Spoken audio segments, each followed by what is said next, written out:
இயக்குனர் சங்கர் அவர்கள் ரீசென்ட் இன்டர்வியூல தளபதி கூட படம் பண்றதை பத்தி பேசியிருக்காரு. அதாவது நண்பன் படம் முடிஞ்சதுக்கு அப்புறம் தளபதி ஒரு ஃபங்க்ஷன்ல என்னதான் நண்பன் படம் சங்கர் அவர்களோட பண்ணாலும் அவர் ஸ்டைல்ல பண்ற பிரம்மாண்ட படத்துல நான் நடிக்கணும்னு ஆசைப்படுறேன் அப்படின்ற மாதிரி சொல்லியிருந்தாரு. சோ அதுக்கப்புறமும் 2 பேரும் சேர்ந்து படம் பண்ணதுக்கான காரணம் என்னன்னு கேட்டதுக்கு, இல்ல நாங்க ஒவ்வொரு படம் முடிஞ்ச பிறகும் பேசிட்டு தான் இருந்தோம். பட் நான் ஒரு படத்தை முடிக்கிறப்போ அவர் வேற ஏதாவது ஷூட்டிங்ல இருப்பாரு, தென் அவர் முடிக்கிறப்போ நான் வேற ஏதாவது ஷூட்டிங்ல இருப்பேன். சோ அந்த டைமிங் சிங்க் ஆகாததால அது நடக்கல. அண்ட் இப்போ அது நடக்குமா அப்படின்னு கேட்டதுக்கு, இல்ல அவர் அரசியலுக்கு வந்திருக்காரு, சோ அவரோட ஃபியூச்சர் பிளான் என்னன்றது தெரியல, சோ அதனால சேர்ந்து படம் பண்ண முடியுமான்றது தெரியல அப்படின்ற மாதிரி சொல்லியிருக்காரு. அண்ட் இப்போ இவரோட இந்தியன் 2 வேற ரிலீஸ் ஆகி பலத்த அடி வாங்கிட்டு இருக்கு. படத்தோட வசூல் வேற அப்படியே டிராப் ஆகுதான். சோ சங்கர் அவர்களோட கெரியர்ல இந்தியன் 2 வணிக ரீதியா ஒரு முதல் தோல்வி படமா அமையுன்ற மாதிரி சொல்றாங்க.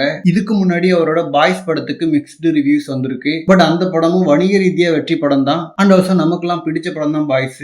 சோ இந்தியன் 2 மோசமான ஒரு சிச்சுவேஷனை நோக்கி போயிட்டு இருக்கு. அண்ட் இந்த டைம்ல சங்கர் அவர்கள் தளபதி கூட சேராம இருந்ததே நல்லதுதான். ஏன்னா ஜஸ்ட் இந்தியன் 2 ஃபிளாப் ஆயிடுச்சுன்றதுக்காக சொல்லல.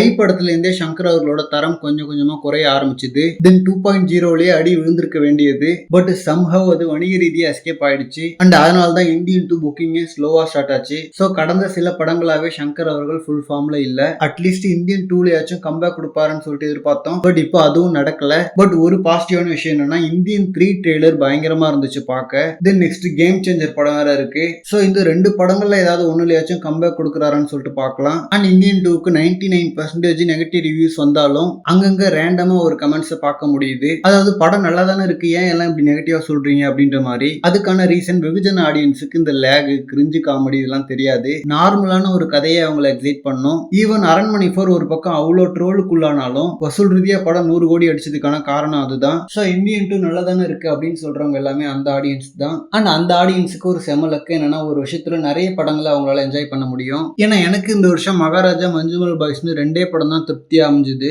ஓகே ஃப்ரெண்ட்ஸ், இயக்குனர் சங்கர் அவர்கள் இப்போ தளபதி கூட ஒரு படம் பண்ணா உங்களுக்கு ஓகேவான்னு சொல்லிட்டு கமெண்ட்ல சொல்லுங்க. அந்த வேல்பாரி கதையை தளபதி வச்சு பண்ணா எனக்கு ஓகே. ஏன்னா வேல்பாரின்றது ஒரு புகழ்பெற்ற நாவல்ன்றதால அதோட கதையை சங்கர் அவர்கள்ட்ட கொடுத்தா பயங்கரமா மேக்கிங் பண்ணுவாரு. ஓகே ஃப்ரெண்ட்ஸ், இதை பத்தின உங்களோட கருத்துக்களை கமெண்ட்ல சொல்லுங்க. அண்ட் இந்த மாதிரி தளபதி பத்தின ஹாட்டான அப்டேட்ஸ்க்கு நம்ம G4 சேனலை சப்ஸ்கிரைப் பண்ணுங்க. தேங்க்யூ.